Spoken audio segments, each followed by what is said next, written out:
कि उत्तराखंड की बेटी अंकिता भंडारी के गुनहगारों को सिर्फ पहाड़ी ही नहीं, उत्तराखंड के मैदानी भी मारेंगे।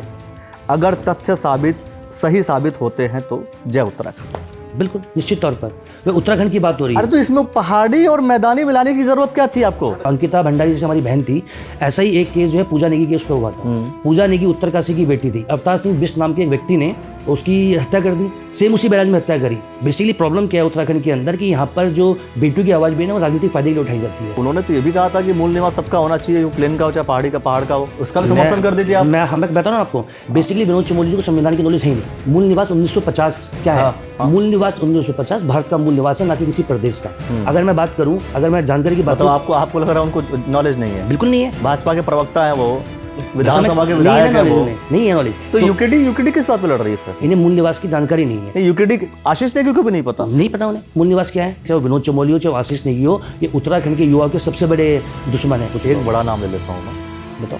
हरीश रावत जी भी तैयारी बुझी मोमबत्ती है, बुझी मोमबत्ती है। अब उन्हें धुआं बचा है, रोशनी नहीं बची उनके अंदर। पूर्व मुख्यमंत्री हैं, कह रहा हूँ मैं आपको, मुख्यमंत्री रहे हरीश रावत जी, मुख्यमंत्री रहे हैं। आप मोमबत्ती की बात कर रहे हैं। मैं आपसे क्या कह रहा हूँ, जो उनकी कांग्रेस है उन्होंने दूध में से मक्खी की तरह निकाल के फेंक दिया ना, अलग कर दिया। कहाँ फेंक दिया? कहाँ है बात? अरे आप देखो, आप ये देखो कि भारतीय जनता पार्टी को सबसे अधिक खतरा अगर किसी से है तो वो हरीश रावत जी से है। हरीश रावत आखिर AI video Bharatiya Janata party Harish Rawat ji का क्यों बनवा रही है? मैं आपसे कह रहा हूँ, किसी और क्यों नहीं बना रही है? वो हरक सिंह रावत का क्यों नहीं बना रही है? वो गणेश गोयल का क्यों नहीं बना रही है? मैं तो हरीश रावत जी को चैलेंज देके बात कहना चाहूंगा कि आप धर्मपुर विधानसभा का बूथ अध्यक्ष ना बने, आप यहाँ से टिकट लेकर यहाँ से चुनाव लड़े हमारे सामने। हमें चुनाव में ज्यादा मजा आएगा। अगर उनके परिवार का कोई सदस्य चुनाव स्वागत करूंगा। एसपी कहीं ना कहीं दलित मुस्लिम का एक कॉम्बिनेशन बनाती है, बोलती है एससी प्लस मुस्लिम की बात करती है। मैं बता रहा हूँ आपको, ठीक है। तो अगर मुस्लिम वोटों का डिवीजन हो जाएगा फिर कांग्रेस पार्टी को वोट मिलेगा। देखिए जो मुस्लिम है ना, अब मुस्लिम जो समझदार हो चुके हैं। अच्छा, अब हो गया क्या मतलब? बार सभी लोग ये कहते हैं अब समझदार हो गया। मैं बता रहा हूँ क्यों सरकार के। आप जाइए धर्मपुर विधानसभा के अंदर घूमिए, अगर आप बात करेंगे हरीश रावत के नाम लोगे ना तो कहेंगे रिटायर हो, नई चीज चाहिए। हरीश रावत जी का पे कोई और आ जाता है तो यानी कि मुस्लिम समाज पूरा स्वीकार कर लेगा? नहीं करेगा। अभी आपने कहा ना कि भाई वो उनको एक्सेप्ट नहीं करेगी, उनको एक्सेप्ट नहीं करेगी, कांग्रेस को तो एक्सेप्ट करेगी ना। मैं आपको करेक्ट कर रहा हूं, क्यों इतनी मजारें तोड़ी गई, इतनी मस्जिदें तोड़ी गई, सब चीजें हुई, आज तक किसी कांग्रेस के नेता का बयान क्यों नहीं आया? क्योंकि उनको पता था अवैध है। एक हिंदूवादी संगठन का नेता कहता है कि मुझे मेवाला मस्जिद के अंदर जाके हनुमान चालीसा पढ़नी है, क्या ठीक है? क्योंकि कांग्रेस के नेता का बयान नहीं आया, किसी नेता का बयान आया नहीं आया। आज की डेट में जो मुस्लिम समाज का व्यक्ति कहीं जाता है पहाड़ में, लोग अपना सामान बेचता है तो उससे पूछा था भाई ठीक है अपना आधार कार्ड दिखा, क्या नाम है तेरा? आज के बाद जो घुसी मत, ये कौन होते हैं बोलने वाले? इस तरह की चीजें क्यों कांग्रेस ने आज तक इस पर का आवाज क्यों उठाई? लेकिन मुस्लिम समाज को ये बात तो अच्छे से पता है ना कि सरकार तो एसपी की बननी नहीं है। एसपी की बिना सरकार नहीं बनेगी। एसपी की सरकार तो बननी नहीं है। सरकार नहीं बनेगी। एसपी की सरकार तो नहीं बननी। एसपी की बिना सरकार नहीं बनेगी। मतलब आप किसी न किसी को सहयोग देंगे? एसपी के बिना सरकार नहीं बनेगी। आपके बिना सरकार नहीं बनेगी मतलब आप किसी न किसी को सहयोग देंगे? आप बता दीजिएगा भारतीय जनता पार्टी के साथ जाएंगे, कांग्रेस के साथ जाएंगे? आप क्या पता हमारी 20 सीटें लोग हमें समर्थन दें। कितनी सीटों? हरिद्वार जिले की, देहरादून जिले की, उधम सिंह नगर जिले की सभी सीटों पर आजाद समाज पार्टी चुनाव लड़ेगी। 30 सीटों पर चुनाव लड़ेंगे। सरकार फिर भी नहीं बनेगी आपकी। मैं कहता हूं 35 तो मिनिमम है ना सर, 36 तो मिनिमम है। मैं कह रहा हूं सर्वे समाज इस बार क्या बोलते हैं एकजुट होकर हमारे साथ आने को तैयार बैठा हुआ है। भाजपा को वोट नहीं मिलेगा? मिलेगा ना। अरे आप सारा समाज आपके साथ है तो भाजपा के अंधभक्तों का वोट मिलेगा। अंधभक्तों का वोट मिलेगा? बिल्कुल मिलेगा। अच्छा, जो 2014 के बाद बने हुए हिंदू उनका वोट मिलेगा। भारतीय जनता पार्टी हो या कांग्रेस, अभी तक 2027 के चुनाव को लेकर के टिकट का बंटवारा या टिकट का डिस्ट्रीब्यूशन अभी तक नहीं हुआ है। क्यों? क्योंकि जब चुनाव नजदीक आते हैं 2 महीना पहले, 1 महीना पहले, 15 दिन पहले प्रत्याशी चयन होता है। इसके बाद पार्टी के जो प्रत्याशी होते हैं वो चुनाव लड़ते हैं, मैदान में जाते हैं। लेकिन एक ऐसी पार्टी है जिसने अपने प्रत्याशी घोषित कर दिए हैं।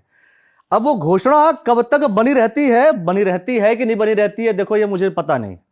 आज हमारे साथ धर्मपुर विधानसभा के प्रत्याशी आजाद समाज पार्टी के योगेंद्र सिंह चौहान जी हैं। आपका बहुत बहुत स्वागत करता हूं मैं। Thank you sir. आपसे सबसे पहले जो सवाल है वो ये कि प्रत्याशी आप बिल्कुल घोषित हो चुके हैं, कुछ ऐसा तो नहीं कि चूंकि वो लोग बाद में, बीजेपी कांग्रेस बिल्कुल बाद में पार्टी अपना जो प्रत्याशी घोषित करती है, आपका पहले घोषित कर दिया बाद में चेंज तो नहीं करेगी? देखिए आजाद समाज पार्टी ने 2 प्रत्याशी अभी तक घोषित करे हैं। एक हमारे जो माननीय हमारे प्रदेश अध्यक्ष हैं महक सिंह जी, उन्हें वहाँ का प्रभारी बनाया गया है।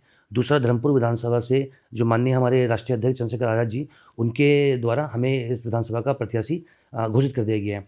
उसका कारण क्या है? प्रत्याशी या प्रभारी? प्रभारी प्रत्याशी। प्रभारी प्रत्याशी। प्रभारी प्रत्याशी मतलब प्रत्याशियों के चयन के लिए प्रभारी बनाया गया? बेसिकली क्या होता है कि सर, दो अलग बातें हैं बिल्कुल। नहीं, प्रभारी प्रत्याशियों के चयन के लिए प्रभारी बनाया गया है या प्रत्याशी बनाया गया या प्रभारी बनाया प्रत्याशी बनाया गया है, प्रभारी प्रत्याशी। गया? जी। मतलब आपका प्रत्याशी जब होता है कि आप जब चुनाव में नॉमिनेशन भरने जाते हैं, जब आप सिंबल जमा करते हैं तो आप उसके बाद प्रत्याशी कहलाते हो। एक उससे पहले जो है प्रभारी बनाया जाता है। आपको देखा होगा बसपा में पूर्व में भी या आम आदमी पार्टी भी क्या करती है कि अपने जो कैंडिडेट्स होते हैं जो लगता है कि ऑलमोस्ट इन्हें चुनाव लड़ाना है तो उन्हें प्रभारी बना के उस विधानसभा का घोषित कर जाते हैं। सिर्फ उसी प्रकार से मेरी आज़ाद समाज पार्टी और भीम आर्मी ने भी हमारे जो नेता है चंद्रशेखर आज़ाद जी, उन्होंने हमें धर्मपुर विधानसभा का प्रभारी बनाया है और जो हमारे प्रदेश अध्यक्ष जी है उन्हें झबरेड़ा विधानसभा का प्रभारी बनाया है। तो प्रभारी इसके टू प्रत्याशी ही होता है। तो अगर प्रत्याशी पहले बना दिया गया है, इससे कितना लाभ आपको मिल रहा है? पूरा लाभ है। आप देखिए कि आज की डेट में यहाँ के जो वर्तमान विधायक है उनका टिकट भी फाइनल नहीं है।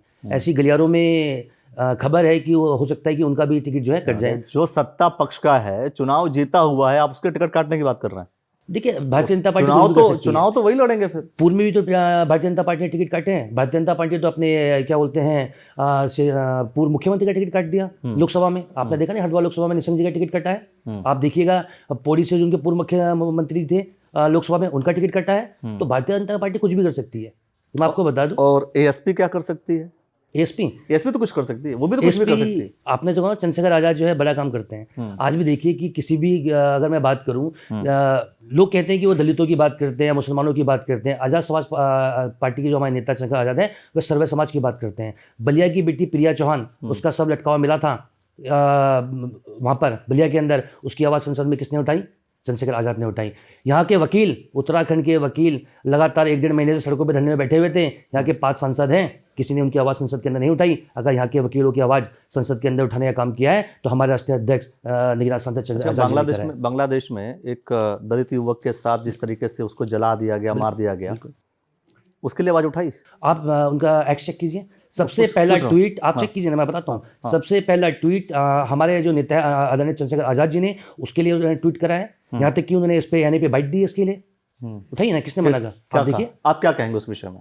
तो निश्चित तौर पर आप क्या कहेंगे? देखिए, निश्चित तौर पर किसने मारा, क्यों मारा, क्या ये होना चाहिए, नहीं होना चाहिए, पूरा डिस्क्राइब कीजिए आप इस बात। बिल्कुल नहीं होना चाहिए। मैं तो कह रहा हूँ जो मैं तो भाजपा की बात करना चाहूँगा ना। अगर भाजपा जो है हमारे भाजपा ने जो है कानून पास किया था कि हम जो है अपने जितने भी बांग्लादेश के हमारे जो हिंदू हैं, अगर वो हिंदुस्तान के अंदर आना चाहते हैं तो हम उन्हें लेके आएंगे, आप लाइए, स्वागत करेंगे हम, क्या फर्क पड़ता है? स्वागत कर रहे थे, बिल्कुल करेंगे। क्यों उसमें दिक्कत नहीं हो गया था कि आप जो है मुस्लिमों को छोड़ रहे हैं? किसने छोड़ने की बात करी? हम मुस्लिमों को छोड़ने की बात नहीं कर रहे हैं। क्यों? मैं कह रहा हूँ क्योंकि जो पड़ोसी देश के जो माइनॉरिटीज हैं सिर्फ उसको ले रहे थे, जहां पर मेजॉरिटी में मुस्लिम उसको हम ले नहीं रहे थे, जिसमें मुस्लिमों को लिया नहीं गया था। तो ऐसे कंडीशन में तो ये तो फिक्स था ना कि यहाँ पर फिर बहुत सारे पंगे हुए थे, सारी बातें हुई थी। जो CAA कानून बना था इसी के तहत बनाया गया था। मैं वही तो कह रहा हूँ, CAA कानून अच्छा है आपके हिसाब से? बिल्कुल ठीक है, कोई दिक्कत नहीं है, बढ़िया है। देखो CAA कानून इसलिए ठीक है अगर कोई व्यक्ति अपने आप से वहाँ आना चाहता है, अगर खुद से आना चाहता है हिंदुस्तान के अंदर और लगता है कि मैं यहाँ पे आता हूँ तो आ सकता है। बांग्लादेश की जो हमारी पूर्व जो उनकी वो थी वो भी तो यहाँ हिंदुस्तान के अंदर रह रही है। मतलब ये है कि पड़ोसी मुल्क से कोई भी जैन हो, पारसी हो, हिंदू हो, अगर वो आना चाहता है इस देश में, नागरिकता लेना चाहता है तो लेगा, अच्छा है, आपके लिए कोई दिक्कत नहीं। बिल्कुल। आजाद समाज पार्टी के किसी भी नेता को कोई दिक्कत नहीं है, कोई दिक्कत नहीं है। और बांग्लादेशी जिस तरीके से घुसपैठ करके आने की कोशिश कर रहे हैं इस देश में, वो ठीक है। मैं आपको एक बात बताना या चाहूँगा, आप उनके खिलाफ हैं? देखिए मैं आपकी बात को करेक्ट कर देता हूँ। ये जो मुद्दा है ना, भाजपा का प्रोपेगेंडा है। आप मुझे एक बात बताइए, आप मुझे एक बात बता दीजिए कि आज तक कितने बांग्लादेशी या कितने पाकिस्तानी या कितने जो लोग घुसपैठ करके आए थे, कितने हिंदुस्तान में वापस भेजे? अच्छा, डेटा अगर आपको दे दिया जाए तो आप खिलाफ हो जाएंगे उनके? कितने भेजे हैं? डेटा अगर आपको दे दिया जाए, अगर भारतीय जनता पार्टी की जो सरकार अगर डेटा दे देती है कि इतने घुसपैठ कर चुके हैं, तो क्या आप घुसे हुए, जबरदस्ती अवैध रूप से घुसे हुए बांग्लादेशियों को आप बाहर निकालने की बात करेंगे? जो अवैध है तो जाना ही चाहिए, चाहे कोई भी हो। हम तो खुद इस बात का समर्थन करते हैं, जो भी अवैध रूप से हिंदुस्तान के अंदर रह रहा है उसकी वापसी होनी चाहिए। ठीक है, अच्छी बात है। क्लैरिटी जितनी होनी चाहिए उतनी होती है तो अच्छा होता है। मैं एक क्लैरिटी की बात करता हूँ। ठीक 3 दिन पहले आपने अपने सोशल मीडिया पे एक पोस्ट किया कि उत्तराखंड की बेटी अंकिता भंडारी के गुनहगारों को सिर्फ पहाड़ी ही नहीं, उत्तराखंड के मैदानी भी मारेंगे। अगर तथ्य सही साबित होते हैं तो जय उत्तराखंड। बिल्कुल निश्चित तौर पर। वे उत्तराखंड की बात हो रही है। अरे तो इसमें पहाड़ी और मैदानी मिलाने की जरूरत क्या थी आपको? मैं बताना ना, सुरेश राठौर जी की एक रिकॉर्डिंग है जो उर्मिला सरावत जी ने भेजी थी, उसमें कहा गया है कि ये पहाड़ी इसे छोड़ेंगे नहीं, ये उसे पहाड़ी छोड़ेंगे नहीं। बात उत्तराखंड की बेटी की है, बात अंकिता भंडारी की है, वो पहाड़ प्लेन की बात नहीं है। उसमें आप उस रिकॉर्डिंग को सुनेंगे सुरेश राठौर जी की, तो उसने कहा है कि पहाड़ी, उन्हें शब्द यूज करा है कि पहाड़ी दुष्यंत गौतम को छोड़ेंगे नहीं, वैसे मारेंगे। तो मेरे कहने का मतलब है उत्तराखंड की बेटी है, वह उत्तराखंड की बेटी के लिए चाहे पहाड़ हो चाहे मैदान हो, सब एक है, सब एक तरह से उसके लिए लड़ने के लिए तैयार है। मेरे कहने का तात्पर्य यह था। तो मतलब सब करने को तैयार हैं। बिल्कुल। मैं आपको ये बताऊं, अंकिता भंडारी जैसे हमारी बहन थी, ऐसा ही एक केस जो है पूजा नेगी केस पे हुआ था। पूजा नेगी उत्तरकाशी की बेटी थी। अवतार सिंह बिष्ट नाम के एक व्यक्ति ने उसकी हत्या कर दी, सेम उसी बैराज में हत्या करी। उसके साथ बलात्कार किया गया, 3 दिन चंडीगढ़ में उसके पास रखा गया। जब उस परिवार की आवाज़, बेसिकली प्रॉब्लम क्या है उत्तराखंड के अंदर कि यहाँ पर जो बेटियों की आवाज़ भी है ना, वो राजनीतिक फायदे के लिए उठाई जाती है। क्यों पूजा नेगी की आवाज़? सिर्फ पॉलिटिकल बेनिफिट्स देखे जाते हैं। डेफिनेटली मैं बोलना चाहूंगा क्यों। अच्छा, पूजा नेगी क्या उत्तरकाशी के गरीब परिवार की बेटी, क्या वो उत्तराखंड की बेटी नहीं थी? बिल्कुल। क्यों उसकी आवाज़ नहीं उठाई गई? बिल्कुल। मैं रोशन रतूड़ी जी का धन्यवाद देना चाहूंगा। रोशन रतूड़ी जी के माध्यम से एक लाइव हुआ था, उस लाइव के माध्यम से मेरा पता लगी, मेरी बहन है मनीषा वर्मा, पत्रकार है वो भी ऋषिकेश के अंदर। आप चाहो तो उसे फोन कर कंफर्म कर सकते हो। मैंने पूजा नेगी के परिवार का नंबर निकलवाया, मैंने उनसे बात करी, मैंने कहा भाई क्या प्रॉब्लम है? उन्होंने कहा भैया ऐसी बात थी, अवतार सिंह बिष्ट नाम का लड़का हमारी बहन को लेके गया था और हमारी बहन की बॉडी वहाँ पर मिली है और उस पर कोई मुकदमा दर्ज नहीं हो रहा है। मैंने पूरे परिवार को देहरादून बुलाया, पूरे परिवार के साथ मैंने आईजी गढ़वाल से मुलाकात करी, आईजी गढ़वाल से सीओ नंदनगर थाने में मैंने जांच सौंपाई और व्यक्तिगत तौर पर खुद मैंने 1 महीना भागदौड़ी करके उनका डीएनए टेस्ट करवा के, डीएनए टेस्ट मैच होने के बाद आज वो हत्यारा क्या बोलते जेल के अंदर है। क्यों पूजा नेगी की आवाज़ उत्तराखंड की जनता ने नहीं उठाई? क्या कारण रह रहे हैं? अच्छा, मतलब आप ये कहना चाहते हैं अंकिता भंडारी केस में जितने मुद्दे उठ रहे हैं, या इस खासतौर पे इस मामले में जो मुद्दा उठ रहा है, इसमें प्लेन पहाड़ की बात है? नहीं, मैं प्लेन पहाड़ की बात नहीं कर रहा हूँ। मेरे कहने का मतलब है कि अंकिता भंडारी जो है हमारी उत्तराखंड की बेटी है। बिल्कुल। उत्तराखंड की बात हो रही है। आप वो रिकॉर्डिंग सुनोगे तो उसमें सुरेश राठौर जी कहते हैं कि पहाड़ी दुष्यंत गौतम को छोड़ेंगे नहीं। तो मेरे कहने का मतलब था कि ये पहाड़ी नहीं, ये उत्तराखंड की बात है, चाहे पहाड़ों से मैदान हो, उत्तराखंड की बेटी के लिए हम सब एक है। मेरे कहने का तात्पर्य। चलिए ठीक है। अगर मैं यहाँ की बात करता हूँ इस विधानसभा की, तो क्या लगता है आपको इस विधानसभा को कैसे जीतेंगे आप? देखिए, धर्मपुर विधानसभा की मैं बात करूं, क्योंकि इसके पीछे रीजन है कि आजाद समाज पार्टी की पोजीशन पूरे स्टेट में, मैं उसको तो नगण्य मानूंगा, 0 है, कोई सीट नहीं है। अभी तैयारियां आप लोग कर रहे हैं, हो सकता है कहीं किसी सीट पर आप चुनाव लड़ें, आपका मतलब आपकी पार्टी चुनाव लड़े और सिर्फ कुछ पार्टी के वोट्स को काट करके अपने पास रखे, जिसको बहुत सारे राजनीतिक दलों ने कहा है कि कहीं कहीं पर वोट कटुआ पार्टी हो जाएगी, मतलब वोट को सिर्फ काटा और काट करके बैठ गए और दूसरे किसी राजनीतिक दल को फायदा पहुंचा देगी। इसलिए मैं पूछ रहा हूं आपसे कि क्या जीतने का कोई इक्वेशन या समीकरण आपने बना लिया या नहीं बनाया? डेफिनेटली। देखिए, धर्मपुर विधानसभा की जनता जो है त्रस्त हो चुकी है भाजपा और कांग्रेस से। पिछली बार जो है यहाँ पे जो कांग्रेस के प्रत्याशी थे, पूर्व में धर्मपुर की विधानसभा की जनता ने उन्हें विधायक बना के यहाँ पे भेजा था। अब वो भाजपा की गोद में चले गए। तो जो हमारा एससी समाज है या हमारा मुस्लिम समाज है जिसने कांग्रेस को वोट दिया था, आज वो वोट कहाँ चला गया? भाजपा के अंदर चला गया। तो भाजपा और कांग्रेस तो एक ही होगी ना यहाँ पर। ऐसे तो बहुत से कांग्रेस के लोग बीजेपी में, बीजेपी के लोग कांग्रेस में जाते हैं। मैं विधानसभा की बात कर रहा हूँ। आप भी 10 उधर जा सकते हैं, आ सकते आए हैं। बिल्कुल, उसका वो तो अलग चीज है। पार्टी चुनाव जीतने के बाद की कंडीशन अलग है, चुनाव हारने के बाद की कंडीशन अलग है। अब हार के कोई जा रहा है तो क्या गलत कर रहा है? उसकी अपनी इच्छा परीक्षा होगी। देखिए, धर्मपुर विधानसभा बहुत ही आसान सीट है। मैं आपको बताऊं, इस विधानसभा के अंदर आपने देखा होगा कि पूर्व में जो हमारे यहाँ के जो हमारे विधायक हैं, उन्होंने अभी जो सत्र चला था हमारा गैरसैंण के अंदर, उन्होंने क्या बोला? उन्होंने बोला कि इस उत्तराखंड के अंदर जो भी आता है धर्मशाला समझ के रहने लग जाता है और जो भी बाहर के लोग आ रहे हैं यहाँ पर हमारे पहाड़ी मूल के लोगों का हक खा रहे हैं। तो ये बात उन्होंने बोली। तो जितना भी मैदानी समाज इस धर्मपुर विधानसभा के है, वो मैं कहूँगा 80 से 90% उनसे नाराज है।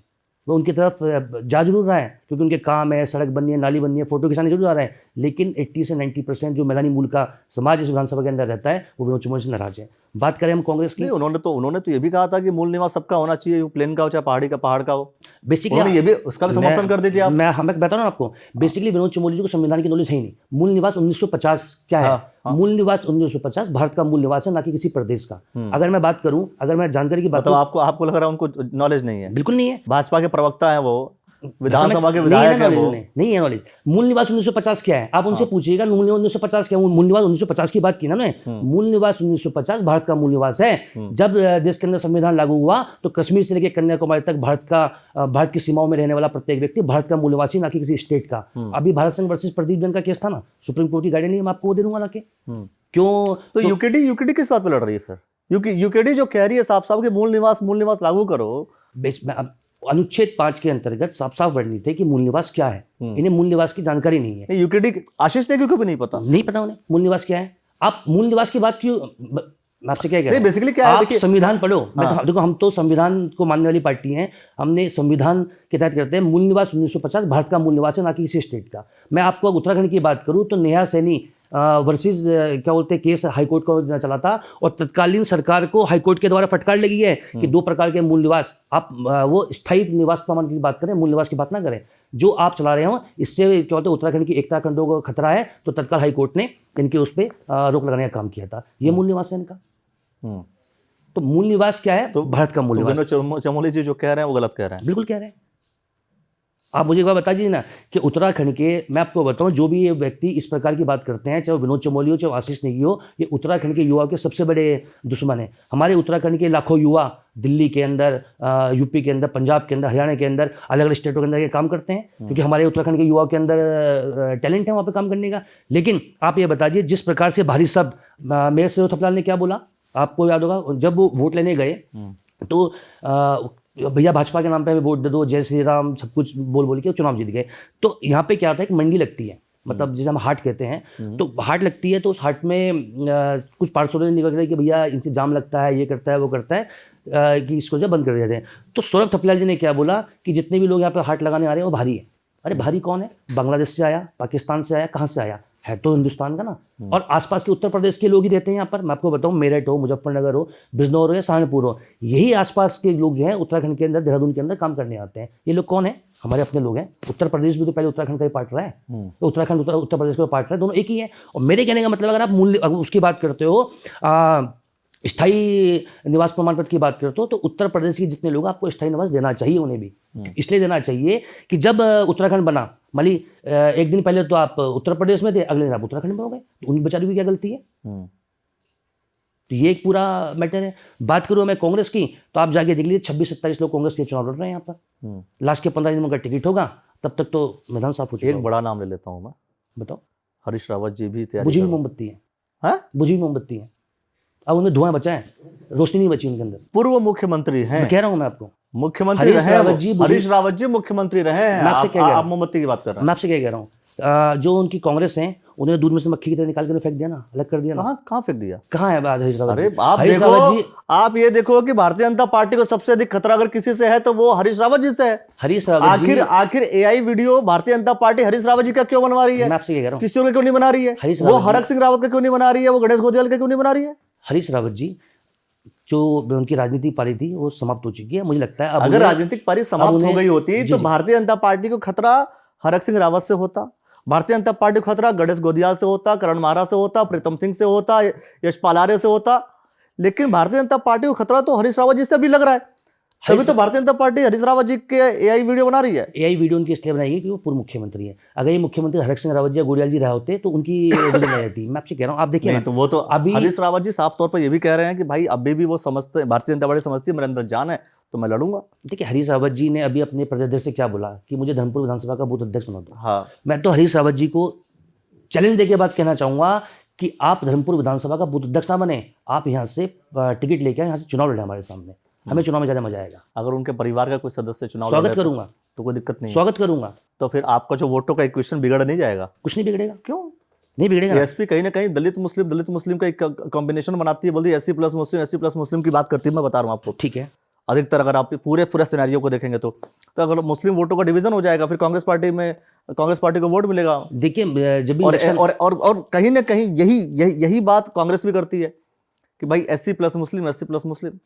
देखिए, जो मुस्लिम है ना, अब मुस्लिम जो समझदार हो चुका है। अच्छा, अब हो गया क्या मतलब? मैं बार सभी लोग ये कहते हैं अब समझदार हो गया। मैं बता रहा हूँ क्यों सवाल क्या है। आप जाइए धर्मपुर विधानसभा के अंदर घूमिए, अगर आप बात करेंगे हरीश रावत के नाम लोगे ना तो कहेंगे रिटायर हो गए, कि नई चीज चाहिए।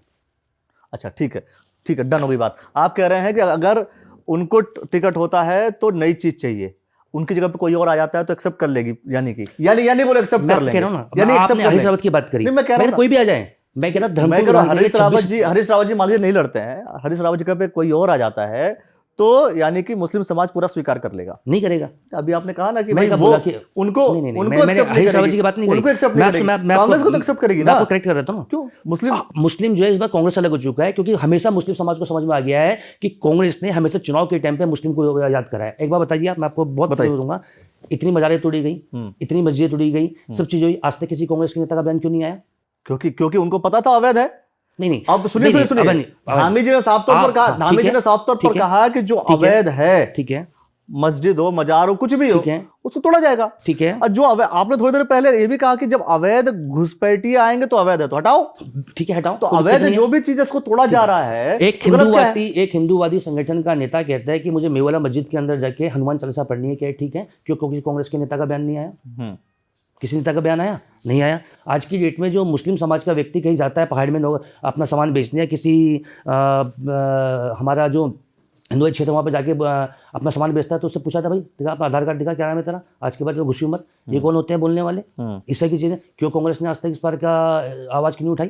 तो आज मुस्लिम समाज का कहना क्या है कि भैया हमें हमेशा कांग्रेस के हितैषी बन के कांग्रेस को हमने समर्थन करा है, लेकिन आज तक जब इलेक्शन का टाइम आता है तो मुस्लिम समाज को याद किया जाता है, लेकिन जब इलेक्शन निकल जाता है उसके बाद मुस्लिम समाज की कोई भी सुनवाई नहीं। लेकिन मुस्लिम समाज को ये बात तो अच्छे से पता है ना कि सरकार तो एएसपी की बननी नहीं है, एसपी की बिना सरकार नहीं बनेगी, एसपी की सरकार तो बननी नहीं है, सरकार नहीं बनेगी, एसपी की सरकार तो नहीं बननी, एसपी की बिना सरकार नहीं बनेगी, मतलब आप किसी न किसी को सहयोग देंगे, एसपी के बिना सरकार नहीं बनेगी, आपके बिना सरकार नहीं बनेगी, मतलब आप किसी न किसी को सहयोग देंगे। आप बता दीजिएगा भारतीय जनता पार्टी के साथ जाएंगे, कांग्रेस के साथ जाएंगे आप? ये तो हमारा नेता चंद्रशेखर तय करेंगे, मतलब तय कर देंगे। लेकिन मैं आपको बता दूं, आजाद समाज पार्टी के बिना, मैं कह रहा हूं उस कंडीशन में अगर एसपी का कोई भी कैंडिडेट चुनाव जीतता है और उसका समर्थन लेकर के कोई भी पार्टी सरकार बनाती है, तो ऐसे कंडीशन में आपको नहीं लगता कि उन वोटर्स के साथ धोखा होगा?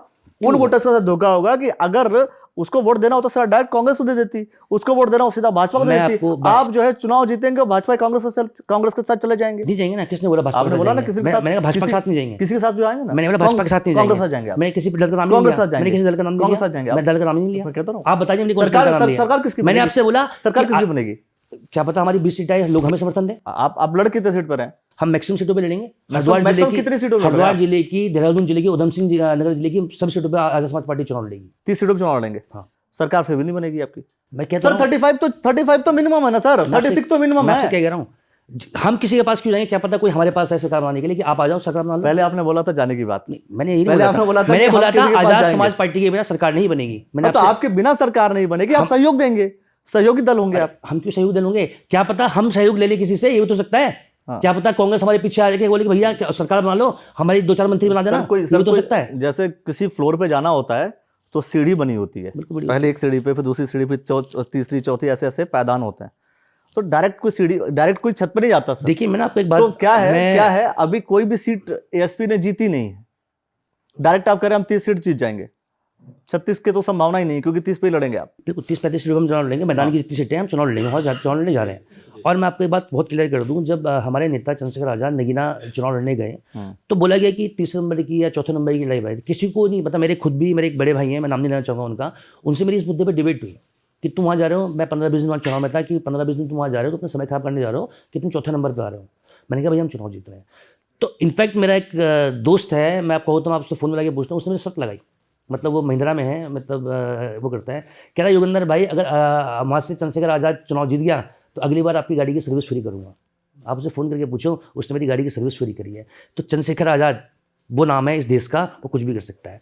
आज की डेट में अगर धर्मपुर विधानसभा की बात करूँ तो चंद्रशेखर आजाद को इस विधानसभा के अंदर इतना मतलब प्यार मिल रहा है, और कि सभी लोग कहते हैं कि एक बार उनकी रैली करा दो योगेंद्र भाई, कि एक बार उनकी रैली करा दो, आप देखना कि इस विधानसभा का माहौल बदल जाएगा चंद्रशेखर आजाद जी की रैली होने से। बिल्कुल निश्चित तौर पर। और चंद्रशेखर आजाद जी की रैली 2 नवंबर को, आपको नहीं लगता कि चूंकि उनकी भी जो उनका भी पूरा जो डिस्कशन चल रहा है, रोहिणी आचार्य का पूरा मामला चल रहा है, पूरे देश के लोग देख रहे हैं, उसका भी असर कहीं ना कहीं आएगा और वोट आपको कम मिलेंगे, कम पड़ेंगे? देखिए ऐसा कुछ भी नहीं है, मैं आपको बता दूं, रोहिणी आचार्य को आप एक्सेप्ट नहीं कर रहे हैं? कुछ नहीं। देखिए कुछ नहीं मतलब चंद्रशेखर भाई ने इसका क्या बोलते हैं, मीडिया ने उनसे सवाल पूछा कि भैया ऐसा ऐसा मामला चल रहा है, उन्होंने कहा मेरा व्यक्तिगत मामला है, मैं इस बात का कोर्ट में जवाब दूंगा। तो मैं भी इस बारे में यही कहना चाहूँगा कि इसमें मेरा बोलना कुछ बनता नहीं है, जो भी करेंगे वो कोर्ट में जवाब देंगे और कोर्ट में ही इसका फैसला होगा। अगर आता है तो जो भी होगा देखा जाएगा। चलिए, मतलब ठीक है। तो धर्मपुर विधानसभा जो है प्लेन पहाड़ की लड़ाई लड़के आप चुनाव जीत जाएंगे। मैं बात सर्वे समाज की कर रहा हूँ यहाँ पर, मैं प्लेन पहाड़ की बात नहीं कर रहा हूँ। अभी एक बात सुनो, अगर योगेंद्र चौहान से मैदान की बात करता तो पूजा नेगी का केस क्यों लड़ता, जिसका केस किसी ने लड़ा, वो तो पहाड़ की बेटी थी। इस धर्मपुर विधानसभा का जो मैदानी छोड़ो, जो पहाड़ के लोग हैं ना, वो सर्व समाज में कौन कौन सा समाज ऐड कर सब। मैं आपको कह दूं, अगर आप सैनी समाज की बात करूं, मेरे साथ है, बनिया समाज की बात करूं, हमारे साथ है, सैनी हो, वर्मा हो, बनिया हो, जाट हो, गुज्जर हो, चौहान हो, मैक्सिमम सर्वे समाज, नेपाली समाज हो, मुस्लिम समाज हो, एसटी समाज हो, वाल्मीकि समाज हो, सर्वे समाज इस बार क्या बोलते हैं एकजुट होकर हमारे साथ आने को तैयार बैठा हुआ है। भाजपा को वोट नहीं मिलेगा? मिलेगा ना। अरे आप सारा समाज आपके साथ है तो भाजपा अंधभक्तों का वोट मिलेगा, अंधभक्तों का वोट मिलेगा, बिल्कुल मिलेगा। अच्छा, जो 2014 के बाद बने हुए हिंदू, उनका वोट मिलेगा।